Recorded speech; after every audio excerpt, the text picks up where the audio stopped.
Évangile de Matthieu, chapitre 1, versets 18 à 25. Voici quelle fut l'origine de Jésus, le Christ. Marie, sa mère, était accordée en mariage à Joseph. Or, avant qu'ils aient habité ensemble, elle se trouva enceinte par le fait de l'Esprit Saint. Joseph, son époux, qui était un homme juste et ne voulait pas la diffamer publiquement, résolut de la répudier secrètement.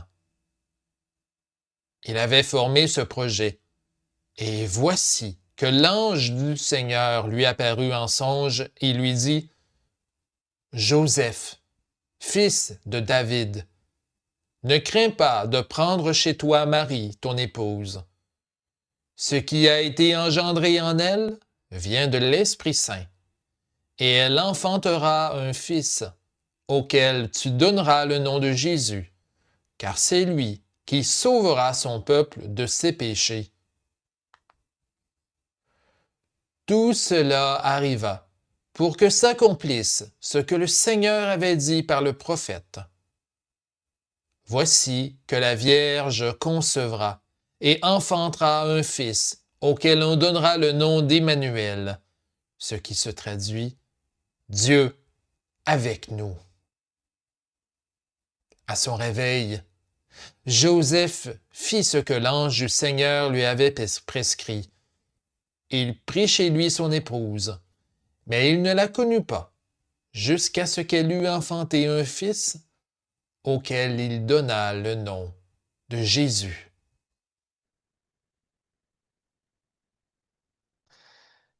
Seigneur, toi qui es, qui étais et qui viens, puisse ta grâce inspirer ces méditations de ma bouche, afin que ta parole d'amour nous procure joie et lumière.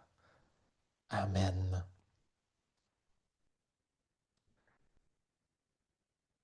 Emmanuel, Dieu avec nous. Parlons-en. Quand on met de côté un peu notre habitude à entendre une telle affirmation en Église, elle peut juste, tout d'un coup, nous paraître un tantinet, c'est le moins qu'on puisse dire, étrange. Emmanuel, Dieu avec nous. Du moins, cette réaction-là d'étrangeté que certaines personnes peuvent avoir vis-à-vis d'une idée aussi folle que celle d'un Dieu qui se révèle à travers un être humain qui n'est pas bien différent de vous et de moi, on peut la comprendre.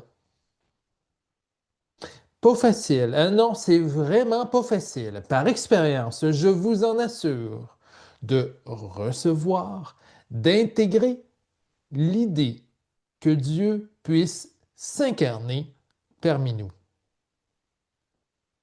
Il y a bien des hypothèses qui peuvent expliquer cette difficile réception-là de l'incarnation. Et celle que j'aimerais vous présenter très brièvement ce soir, elle concerne en fait l'état de notre monde, ainsi que la perception qu'on peut avoir de lui. Si vous vous en souvenez, si vous étiez là dimanche passé, je vous ai mentionné comment il peut être parfois difficile pour certains et certaines d'entre nous, dont moi, d'adhérer facilement à l'esprit des fêtes du fait des épreuves qu'on traverse tant individuellement que collectivement. Comment célébrer? Et je vous pose la question, comment recevoir même la naissance de Jésus alors que nous pouvons avoir l'impression que tout va de pire en mal dans notre monde? Je ne sais pas pour vous, mais il y a des jours où est-ce que je me dis, Seigneur, arrive au plus sacré que ça finisse. Ça, c'est quelque chose qu'on peut entendre parfois. C'est même de quoi qu'on peut dire soi-même. Pourtant, ce qu'on dit moins souvent, hein, c'est à quel point ce pessimiste-là, à l'encontre de notre monde, qui peut être légitime, hein, soit dit en passant, influence notre théologie et plus précisément notre réception de l'incarnation. Nos perceptions du monde, elles influencent notre compréhension de l'œuvre de Dieu.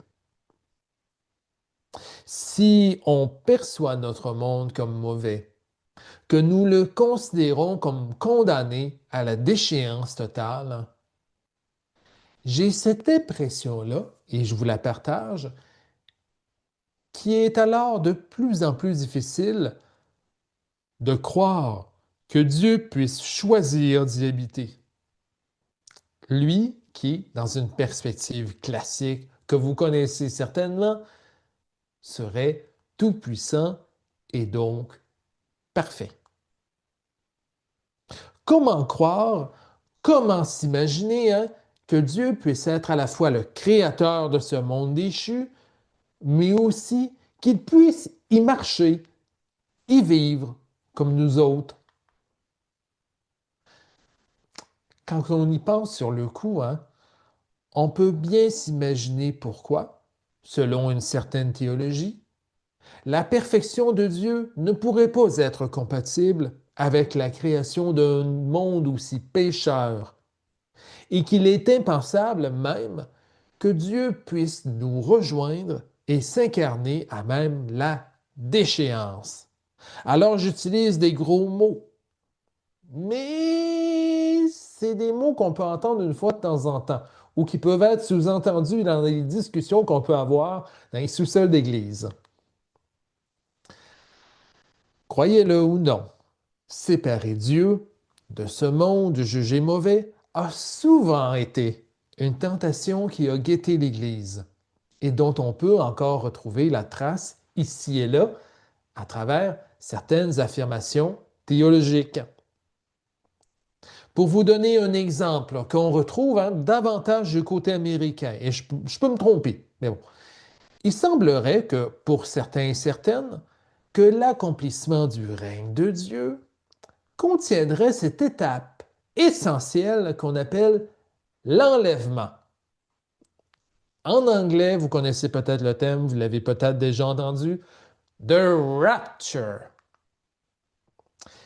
Les élus, ceux et celles déclarés justes, seraient alors enlevés de la terre pour parvenir au monde divin. Celui actuel étant alors destiné aux flammes de par sa nature pécheresse. Une telle sévérité, à mon avis, peut nous rendre enclins à séparer Dieu de ce monde. Il importe, à mon avis, de nommer cette tentation plus répandue qu'on pourrait ne le croire de prime abord.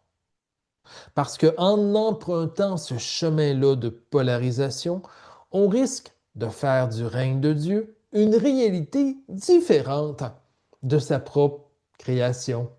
Et par conséquent, pour revenir à notre sujet, rendre difficilement pensable l'idée même d'incarnation.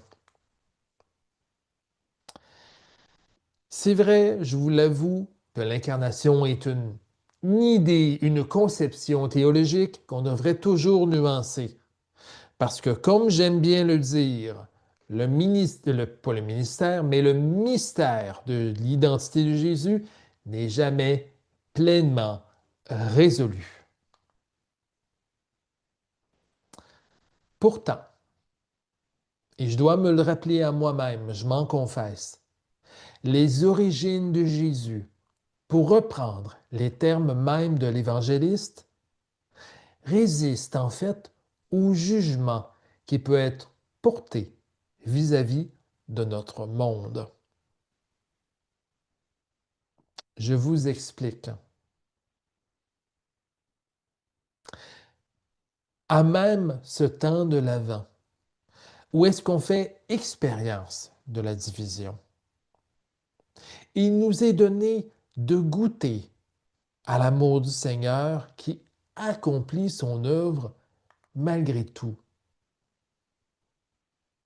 Par son propre désir, par amour pour son peuple, il a choisi de prendre chair dans le ventre d'une femme pauvre et jusque-là sans histoire. Une femme qui plus est, vous l'avez bien dit dans notre moment de discussion, sera soupçonnée d'être adultère et, par conséquent, être indigne, selon les hommes et les puissants, de la voix du Seigneur. Emmanuel, Dieu avec nous, ô combien à la lumière de l'histoire de la famille de Jésus, cette affirmation est absolument subversive. Elle bouscule nos préjugés envers Dieu et envers notre monde qu'il est venu sauver à travers Jésus. À même nos doutes et nos peines, le Seigneur, il a choisi de devenir l'un des nôtres par l'entremise de son Fils, qui, dans les mots de Jean l'Évangéliste cette fois, est la lumière de ce monde. Une lumière venant éclairer nos ténèbres, non pas dans la violence, mais dans la suggestion, dans la paix, dans la fraternité. Une lampe, vous vous rappelez peut-être de ce logion, cette parole-là de Jésus, une lampe ne sert pas à être placée sous un boisseau, mais sur son support, afin qu'elle illumine toute la maison.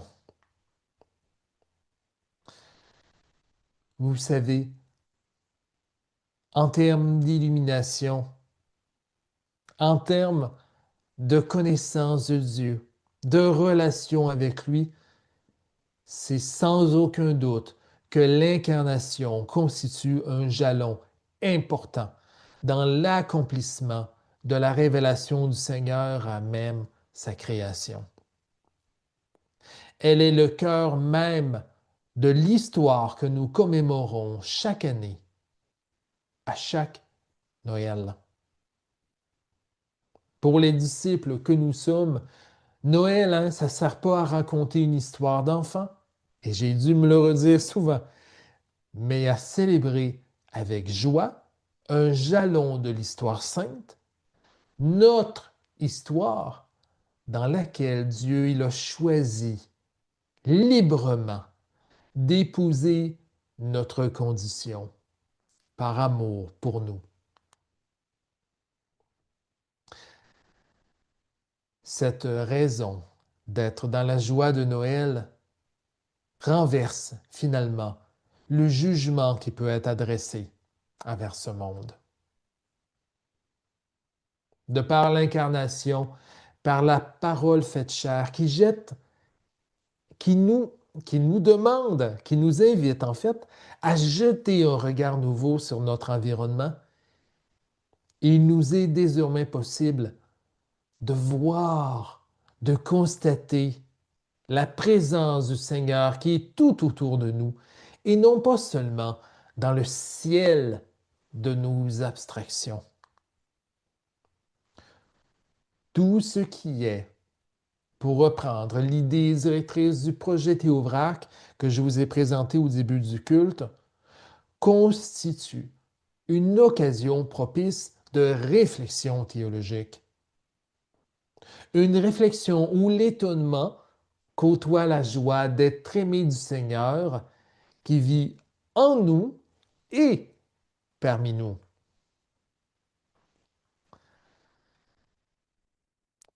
Frères et sœurs, vous tous et toutes qui avez reçu en héritage cette lumière d'espérance pour le monde, Le récit de la Nativité et de l'Incarnation modifie grandement notre regard sur le monde, notre rapport à celui-ci, ainsi que notre perception du Seigneur. Dieu se révèle dans ce monde fracturé et il y œuvre à travers Jésus, à travers vous, signifiant qu'au même instant, ce monde, tout comme vous, est digne d'être aimé, d'être soutenu et d'être protégé. En Jésus, le Seigneur a choisi d'être l'un et l'une des nôtres. Dans la joie, dans nos peines, dans nos succès ou nos échecs, notre pauvreté ou notre richesse, quelle qu'elle soit. Et il nous a rejoints pour toujours. Dieu nous fortifie et nous rend témoins de sa lumière, guidant le monde par amour, par solidarité envers nous. Soyons dans la joie de Noël et rendons grâce au Seigneur. Amen.